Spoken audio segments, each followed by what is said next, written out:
What's good, y'all? It's me, Chris, back here with another video. And in today's video, we're going to be discussing, is Bad Bunny queerbaiting? Now, as a gay person, I've always had a basic level understanding of what homophobia is, but because of all the internalized homophobia I face and the constant homophobia society is inflicting on me, I've had a lot of unlearning and unpacking to do with that. So it feels good years later now to be able to have the range and have the knowledge to be able to talk about the issues and concerns that my community face daily. It feels almost even therapeutic, if you will, right, to be able to come up here on this platform and voice out the concerns and the issues and share our experiences that we face in the queer LGBT community. So thank y'all so much for being able to give me this freedom and for y'all listening to be able to hear my thoughts and opinions. I very much appreciate it.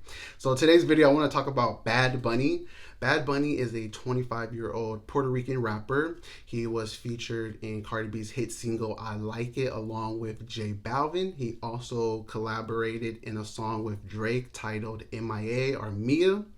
Recently, Bad Bunny released his second studio album, and accompanied with that was his lead single and a music video. And the song was titled Yo Pero Sola. Excuse me if I didn't pronounce that correctly. I didn't take Spanish in high school. I took French, and asked me if I even know how to correctly pronounce a lot of those French words. But what that song title translates to is I Dance Alone or I Twerk Alone.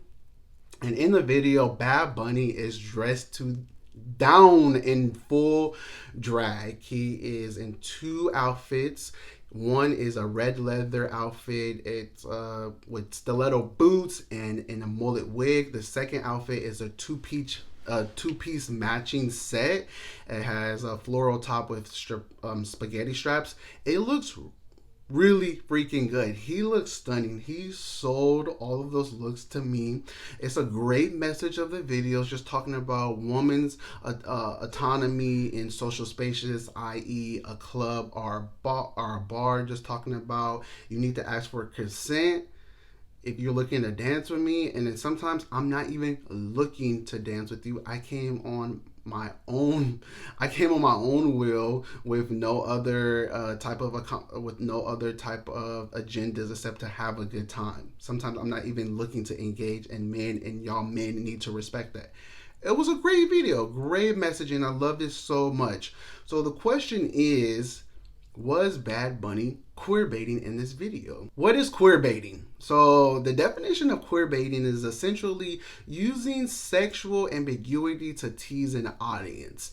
It's an attempt to gain LGBT supporters with the maybe, right? Like the big ass question mark. Are they or aren't they? It's the constant hint at queerness. And sometimes you'd use queer aesthetics or queer culture to appear to LGBT people, all while remaining cis and straight. There are so many entities that participate in queerbaiting: artists and performers, television shows and movies, as well as companies and brands. Some examples of that are when Target releases their rainbow clothing line every single Pride year, Star Wars movie, that dynamic of Finn and Poe, as well as Katy Perry's single I Kiss a Girl. All examples in which people are queerbaiting their audience to gain the attention of LGBT supporters.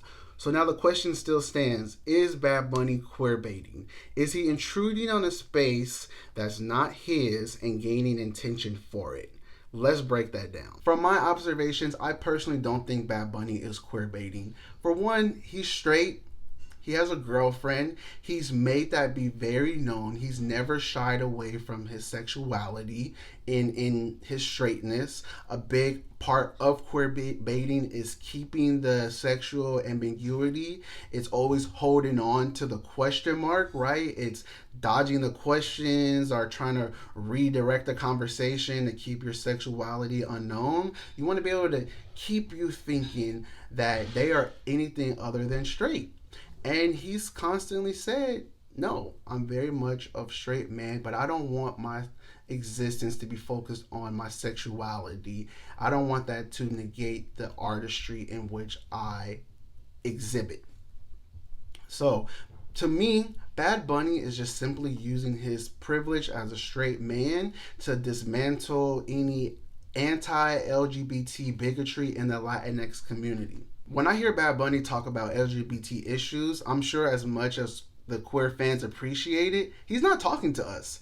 He's talking to straight people. You know, constantly as a black people will tell Karen or Becky, be like, stop telling us how bad racism is and go tell your father. Go tell your uncle who was constantly being racist and not hiring black people. Like, we constantly say, racism is a white person's problem. So y'all deal with that shit. Y'all unpack that shit. You have those conversations and those dialogues to unlearn all that shit. So that's exactly what Bad Bunny is doing. Homophobia, transphobia, any queer phobia is a straight person's problem. So he's having a constant dialogue with straight people addressing the LGBT issues. I mean, just recently he spoke out against another Latinx rapper who was tweeting out homophobic comments, publicly addressed that and acknowledged of it not being okay.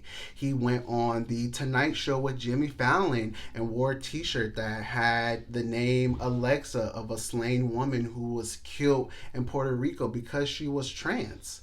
This man has constantly been bringing awareness and speaking out against how fucking whack, how fucking irrational homophobia is. I don't think he's queerbaiting. He's been very straightforward to us, like I said earlier, about his sexuality. The one key thing that he said and a lot of people hold on to is that it doesn't define me.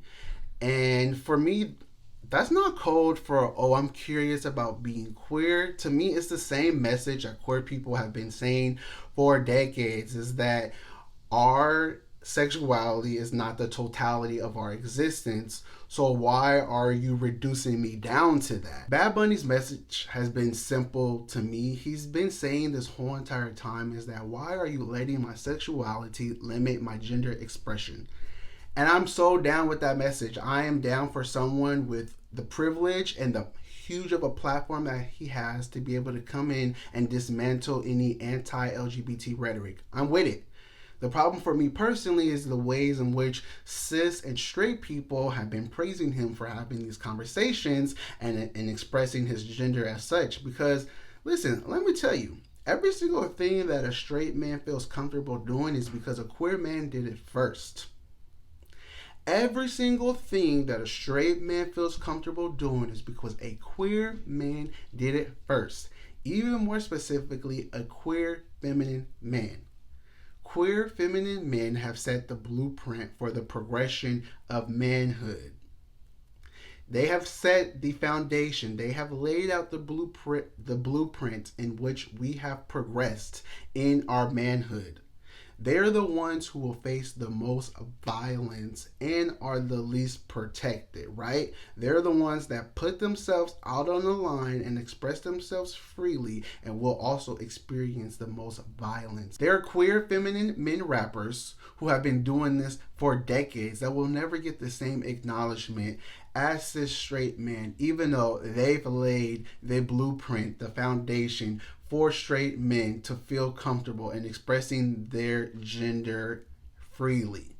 Y'all need to start standing the queer feminine men. Those are the ones who have been pioneering ideologies of liberating gender expression forever. Those are the actual revolutionaries. Those are the actual brave. So be mindful. That is nothing wrong to heighten Bad Bunny's conversation, but in which you praise that man for what he is able to do is not because a queer man did not do that shit first. But you know what? That's understandable because as a gay man, there's like this expectation of being femme.